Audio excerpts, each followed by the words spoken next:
All right, let's go over the absolute disappointment that was Game 1 out of 82. The New York Knicks lost to the Boston Celtics in a tough, heartbreaking upset, but close quarters arrangement with Kristaps Porzingis making his return over in the Garden wearing Boston Celtics colors, playing an actual outstanding 37 minutes when he dropped 15 points in the total first quarter. He was high in production rates.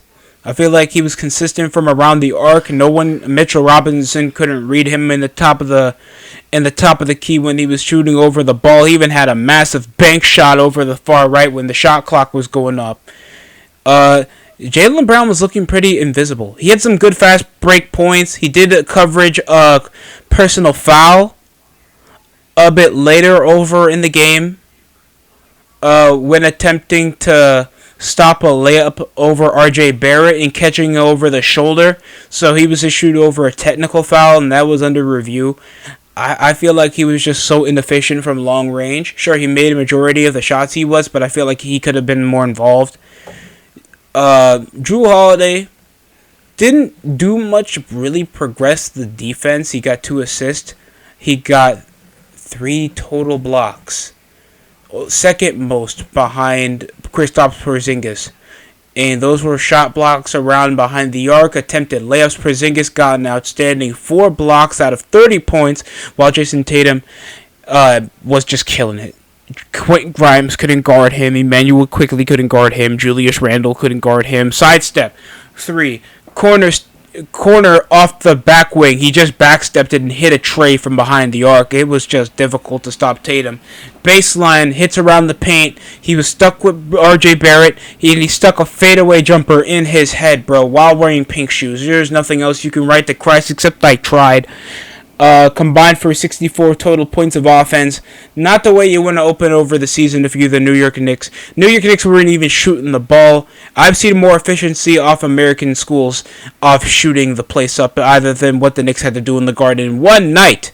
Now, I understand opening season jitters, but guys, we have a preseason to at least get guys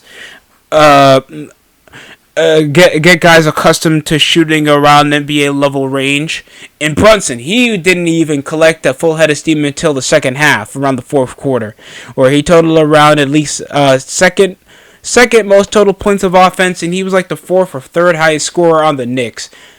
Behind Emmanuel Quickly coming over on the bench, that dropped an astounding 28 points of total offense, or 20 or around 23. All I know, he dropped 24 next to R.J. Barrett, but it felt like it was such an invisible inefficiency. Like 2 for 5 from the field, and most of his attacks came from fast break points, and the Knicks were so covered over on just trying to press over the double team. It was just very sporadic, condensed play styles, and the Knicks were getting really transparent on how they wanted to really do anything. And Dante DiVincenzo, you paid $50 million to at least connect as a 3-and-D defender that's efficient and dealing with a secondary unit. That's how he did in Milwaukee. That's how he did in Golden State. He went 0 for 4 from the field. He missed every 3-pointer that was attempted to him. Jalen Brunson was inefficient. He was like 2 for 7 around the half. So was Julius Randle. Other than he had a steal for a breakaway dunk. He came off a finish from top of the key. Then the guy kept chucking shots for the rest of the game until he started trying to clean up around until the second half, where he averaged around 14 points, and he had worse efficiency as much as Brunson. And Quentin Grimes was cleaning up, and he had clutch deranged shots. It was practically foul game and both inefficiency off the rotation. It's obvious Thibodeau still has a lack of reliance over the rotation, or he wanted to see as much as what the starters can do, because obviously rotation guys are still Hartenstein, Quickly, Hart, DiVincenzo. We didn't see Alejandro play. Fournier played, Daquan Jeffries. At least I would have saw minutes of Miles McBride. We see a bit of what he could do around last season. And there was just a lot more freshness off the rotation. Peyton Pritchard If you saw their open efficiency, Luke Kennard and Peyton Pritchard missed back-to-back corner threes. They were just better around attacking the basket, and even when Horford was just ineffective offensively, when they were actually picking up and the Knicks weren't going half speed on defense, they were making shots. So I don't know what was the excuse for what was going on here, because only a third of their bench got to play. Horford was still allowed 8 points of total offense, when it should have been at least an average of at least 3. And we shouldn't even allow Peyton Pritchard the allowance to score. If you guys think anybody in your local YMCA that's probably white doesn't look like a hooper, Peyton Pritchard looks like a legitimate non-hooper. He bought the deluxe edition, just chose the Kobe's, and that's it. He's just there to hoop. The only positive was Jaylen Brown really wasn't that effective offensively to still make over a close quarter games, but still over in the second half and over the foul trouble the Knicks were getting, and they were getting even 4-point plays, 3-point plays over a foul around the arc, and Hartenstein coming off that grazed elbow when Porzingis was coming over in the rebound. Hartenstein was the non-factor, bro. I swear Josh Hart equivalently was around the same number of rebounds as you. And I still don't know what makes him good for the team. I really don't know what Isaiah Hartenstein really benefits for the New York Knicks. And I'm not even trying to do this to be a hater. But it's just, I know Mitchell Robb has an injury history. He's getting up there a bit in age. And there's a really big dependence on offensive versatility now, especially in the front court, to make for a good team. And I know Nikola Vucevic is under a new contract. But at least take over the risk, because if I have to see Julius Randle come from dropping 40 to 15 points a night again, and he has to chuck over behind the arc when we actually paid for more 3-point assistance this time, I think there's really a problem more with our coaching staff and our players than there actually is with what we do this offseason. Because there would be no excuse for Julius Randle to really attempt 8 shots from behind the arc when he went 0 for 5 around the third quarter. Just stop shooting and attack around the rim. You have the size. You can set over the screens. Brunson's there to facilitate. He at least was getting around 5 assists around the half when he was bricking for the last 2 quarters.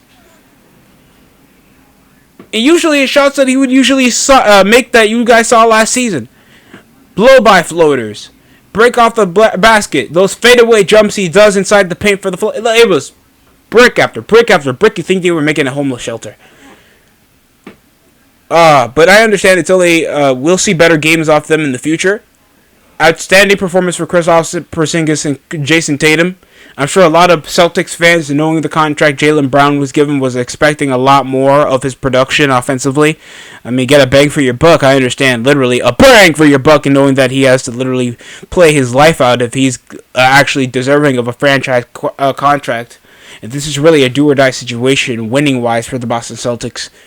And the Knicks, this is just a slow shooting slump. I know, really, they need to gel up more of their shooting splits later, because you got 82 games to actually get better offense. Get better offense going. There's going to be a lot more games, and you'll play the Celtics again. So mistakes can be adjusted. So hopefully this will be the worst out of your better games. And I know there'll be worse, but there'll be better ones. So obviously I'm not going to take much over Brunson. And still over his clutch shot. Quentin Grimes had a shot over in the wing. They cut over the deficit to around 9. They even clutched over a 10-0 run. So it's obvious the Knicks can still get things rolling. But hitching over to that consistency and over-reliance over that 3-point game, even though 3 is better than 2, the 2 is still easier to get. If you know what I'm saying. Like, guys, it's better to just dribble through the guy and go for the layup than it is trying to just chuck a far-ranging 3 while anybody can block it with a wingspan of over 7 foot in the NBA. So, yeah, they literally traded for a guy to get that with Drew Holiday. Porzingis is there shot blocking. RJ Barrett going tunnel vision, completely just devouring him from the inside. Pause. Just getting through any type of attempted poster, layup, up and under finish. Porzingis was on point offensive and defensively, and that's what I wished could have happened when he was on Dallas. But we know injuries kept him from playing in the potential that he had that he showed in Washington. So, positives for the Celtics, negatives for the Knicks.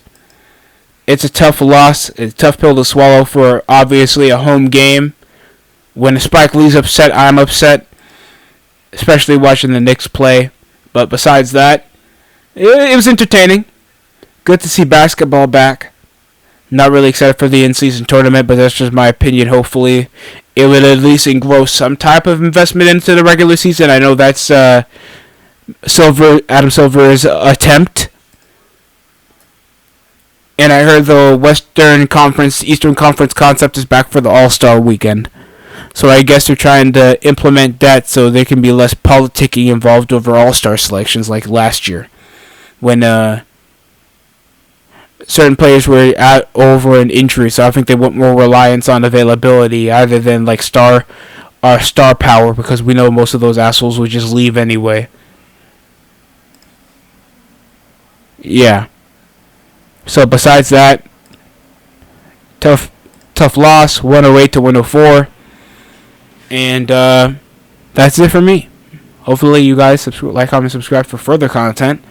Probably cover a bit more NBA basketball around the channel. Also, we'll get over that Rick and Morty stream later. Also, Thursday Night Football is tonight. This video will be uploaded hours beforehand, so hopefully you guys come live to probably see that.